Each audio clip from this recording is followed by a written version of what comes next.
तो कैसी है मेरी YouTube फैमिली। उम्मीद करता हूँ कि सब आप लोगों के लिए आज एक मैं वीडियो लेके आया हूँ कि पार्टनरशिप और प्रोप्राइटरशिप में क्या अंतर होता है। अगर आप कोई नया स्टार्टअप करना चाह रहे हैं या प्रोप्राइटर करना चाह रहे हैं या पार्टनरशिप करना चाह रहे हैं तो दोनों को मैं डिफरेंस बताऊंगा और इस डिफरेंस में आपको ये भी बताऊंगा कि आपको कौन सा बेहतर होगा।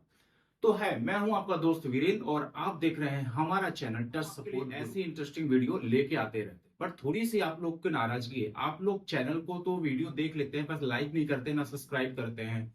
बट यार ये तो गलत बात है, आप लोग के लिए हम इतना मेहनत करते रहते हैं। तो अगर आप में मेरी मेहनत को सफल बनाना चाहते हैं तो चैनल को सब्सक्राइब कर लीजिएगा, बेल आइकन को भी प्रेस कर लीजिएगा, शेयर भी कर दीजिएगा। तो चलिए चालू करते हैं और आपको बताते हैं। देखिए, पार्टनरशिप में क्या होता है और प्रोप्राइटर में क्या होता है। तो पहला हम लेते हैं प्रोप्राइटर। अगर आप कोई भी कंपनी एक ओपन करना चाह रहे हैं तो पार्टनरशिप में ना करके आप प्रोप्राइटर भी कर सकते हैं, अगर आपके पास पूरी तरह से पेमेंट है तो।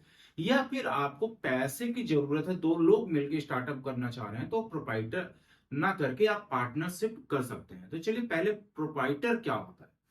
प्रोप्राइटर एक कंपनी का एक ही मालिक होता है जिसमें से आपको कुछ भी करने की जरूरत नहीं होती है। जो भी डिसीजन मेकर होंगे आप होंगे। अकाउंट भी होगा तो आपका सेल्फ का होगा, यानी कंपनी के नेम से जो भी आप खोलेंगे तो वो ही आपका अकाउंट भी होगा, जिसमें पूरे राइट्स आपके होंगे। जो भी डॉक्यूमेंट्स बनेंगे तो आपके डॉक्यूमेंट्स के आधार पे वो आपकी कंपनी बनेगी। जैसे आप जीएसटी लेना चाह रहे हैं तो जीएसटी में आपका प्रोप्राइटर लिखा रहेगा, आपका पार्टनरशिप नहीं लिखा रहेगा। तो उसमें अगर आपको कहीं बिल बनाना है तो सिग्नेचर भी आप ही के होंगे। कंपनी का कोई भी डिसीजन मेकर होगा तो ओनली फॉर आपका होगा, किसी और का नहीं होगा। आधार कार्ड और पैन कार्ड आपके पर्सनल के नाम से ही आपका प्रोप्राइटरशिप का भी जीएसटी बनेगा और आपका सब कुछ सेल्फ होगा।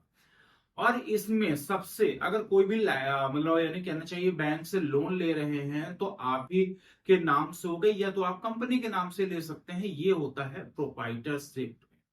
अब पार्टनरशिप। पार्टनरशिप तब खोली जाती है जब दो व्यक्ति होते हैं, दो व्यक्ति के पूरे सहमति होती है पूरी तरह से कि हम इस कंपनी में हम दो लोग अगर इन्वेस्टमेंट कर रहे हैं तो हमारा पहला कि पैसा कितना हो, पहला पार्ट। दूसरा पार्ट, उस पैसे को कहां कहां यूज करना होगा, दोनों की सहमति होगी तब उस पेपर को आगे आप बढ़ा सकते हैं, नहीं तो नहीं बढ़ा सकते हैं। अगर एक व्यक्ति ने मना कर दिया और एक व्यक्ति ने हाँ कर दिया तो वहां पास काम नहीं हो पाएगा। दूसरा, आप दो लोगों में आपको ये पहला फाइनल करना होगा आप दोनों के बीच में कि ये है काम जो भी हम करने जा रहे हैं, कौन सा व्यक्ति मार्केटिंग का करेगा, कौन सा व्यक्ति मैन्युफैक्चरिंग का करेगा, कौन सा कस्टमर रिलेशन मैनेजमेंट को संभालेगा। यानी आपको दोनों चीजों को बहुत बारीकी से पार्टनरशिप में आपको दोनों के सहमति से लेके आपको चलना पड़ेगा। तो आपको ये पार्टनरशिप में कभी कभी ये भी दिक्कत आती है कि एक व्यक्ति बहुत ज्यादा मेहनत कर रहा है और एक व्यक्ति कम मेहनत कर रहा है, पर शेयर दोनों को बराबर शेयर होंगे, मतलब दोनों का प्रॉफिट पूरा बराबर बटेगा, भले एक व्यक्ति ही पूरा मेहनत कर रहा है। फिर उसके बाद जब आपका पार्टनरशिप है तो पार्टनरशिप की एक डीड बनेगी जिसमें से पूरे आपके टर्म एंड कंडीशन जो जो भी आप लोगों के बीच में हुए होंगे वही आपके कंडीशन में वो करीबन 10 से 15 हजार रुपए के टोटल डीड बनती है। वो आपके एज आपके एरिया के हिसाब से डिस्ट्रिक्ट बाय डिस्ट्रिक्ट आपको डिपेंड करता है और कितने में क्या होता है वो डिस्ट्रिक्ट बाय डिस्ट्रिक्ट आपका सीएम बता देगा।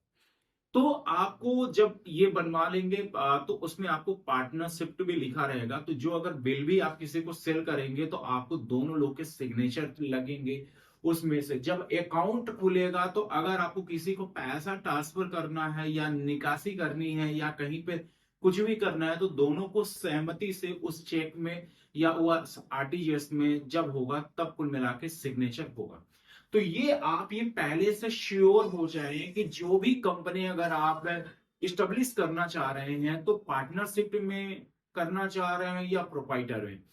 तो जो मेरे हिसाब से होती है, जो आपने बहुत सारे यूट्यूब में वीडियो देखे होंगे कि पार्टनरशिप होनी चाहिए, कि प्रोप्राइटरशिप होनी चाहिए, कि एलएलपी होना चाहिए, कि प्राइवेट लिमिटेड होना चाहिए, कौन सी होनी चाहिए। देखिए, मेरा कहना कि ये है कि अगर आप कोई नया एक स्टार्टअप करना चाह रहे हैं, अगर आपके पास पर्याप्त पैसा है, तो आप अपना करिए प्रोप्राइटरशिप, और प्रोप्राइटरशिप के नीचे एम्प्लॉइज को हायर करिए। हायर करने के बाद वो एक भाई डिवीजन दीजिए उनको, मतलब कहना चाहिए एक है कि मतलब आप इसको सेल्स को संभालेंगे, आप ये मैन्युफैक्चरिंग यूनिट संभालेंगे, और आप कस्टमर रिलेशन संभालेंगे।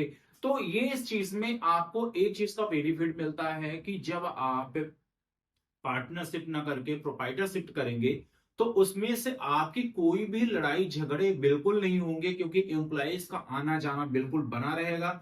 क्योंकि आपका एम्प्लॉइज आपके साथ काम कर रहा है, कल किसी और के साथ काम करेगा, उसको अच्छी सैलरी मिलेगी। तो और प्रोप्राइटरशिप में छोड़ के पार्टनरशिप में अगर देखा जाए, तो अगर दो लोग हैं और दोनों लोग भले डिपार्टमेंट बांट के बैठे हुए हैं, बट अगर कभी कभी लालच हो जाती है कि कंपनी अच्छी ग्रोथ में हो जाती है, तो उसको ये लगता है कि यार मैं तो मेहनत कर रहा हूं, यार मैं काम करता हूं, मैं अपना अकेले का कर लेता हूं, उसको मैं अपना पैसा क्यों दूं। पर और सफल कहानी भी है, ऐसा नहीं है, पार्टनरशिप भी चलती भी है, बट कुछ आज के छोटे छोटे स्टार्टअप में बहुत जल्दी लोगों का मन चेंज हो जाता है। बाकी बड़ी बड़ी कंपनियां प्राइवेट लिमिटेड चल रही है, बोर्ड ऑफ मेंबर होते हैं, बहुत सारी चीजें होती हैं। तो इन चीजों को आपको ध्यान देना है। तो मैंने पार्टनर्स और प्रोप्राइटर में दोनों में डिफरेंस बताया, और आपको कौन सा सजेशन करना चाहिए वो आप खुद समझ सकते हैं। अगर आप नया स्टार्टअप करना चाह रहे हैं तो पार्टनरशिप से या प्रोप्राइटर से करना चाह रहे हैं, या एलएलपी से करना चाह रहे हैं, या प्राइवेट लिमिटेड से करना चाह रहे हैं, नेक्स्ट वीडियो में एलएलपी और प्राइवेट लिमिटेड में बताऊंगा आपको कि आपको कौन सी करनी चाहिए और उसके बेनिफिट क्या मिलेंगे। तो उम्मीद करता हूं कि ये वीडियो आपको समझ में आ गई होगी। अगर समझ में आ गई होगी तो एक लाइक कर दीजिएगा, और वीडियो को शेयर भी कर दीजिएगा सारे दोस्तों में। और अगर कोई भी मन में क्वेश्चन है तो आप मुझे वीडियो में मैसेज कर सकते हैं और मैं उसका रिप्लाई करूंगा। और भी अगर कहीं जाने अनजाने मुझसे गलती हो गई है तो वो भी आप मुझे बता सकते हैं, मैं उसको भी सुधारने की कोशिश करूंगा। फिर मिलता हूं नए वीडियो के साथ, तब तक रहिए स्वस्थ रहिए, मस्त रहिए और अच्छे से रहिए।